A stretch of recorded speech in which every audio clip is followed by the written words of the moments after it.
uke wathi omunye eqeda ukubeka umuntu wesifazane isandla akathana naye. Ngicela ungixolele mngami ukuthi isimo sami sokukhula sasinje. Mina bengazi ukuthi umuntu wesifazane mengabe sephutheni uyaphakanyisela isandla njengoma. Ubethu baba mengabe buyo cwele ingambeni kaFarisa nathi kakhulu emphakamisela isandla uma bengifikelwa zinyembezi ngivala amadlelo mengabe sengizwe isililo sikamama ekhala ngikhuluma namhlanje kukhona ingxenye yomzimba yake engasebenzi ngokuphakamisa isandla sikababa. Ungixoleleke mngami mina leni imfundo engiyifunde ekhaya. Inkinga abantu abaningi balungisela namhlanje kanti bekhohlwa izolo. Kungani ningakhulumi ngalamadoda angobaba ngaphambi kokuthi nikhulume negeneration namhlanje lengikhuluma nabesifazane ngilungise bona kuqala.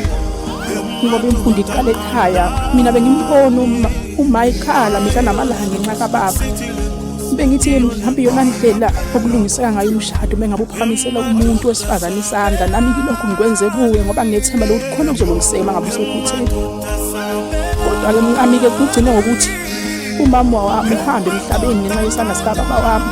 Lokho kungifundisa okukhulu ukuthi ngingaphinde nami ngizame umuntu wesifazane isandla. Ngixolele mngami lokho ngiphutha ngeke uphinde futhi bengicela ukuthi ushayele komthetho ngize nami-ke ngijezele icala lami ngoba ngifuna ukuthi-ke ngale nkondlo-ke nami ngize ngidlulisele kwabanye beze befunda ukukhulu ukuthi umuntu wesifazane akaphakamisele isandla mangabe ukumeza hambula ndiyinkomo umntwane naye uqhubeke nempilo.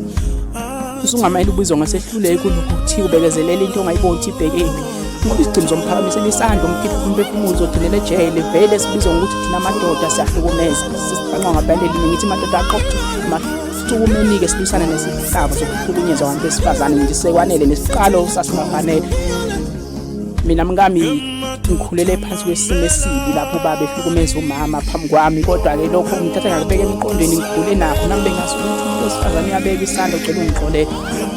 Kodwa sibona namhlanje lokhu ngifuna kube isifundo nakigeneration namhlanje ukuthi ungalingi ukuphakamisa isandla noma uthuthime kanjani ngcono uphume uhambe.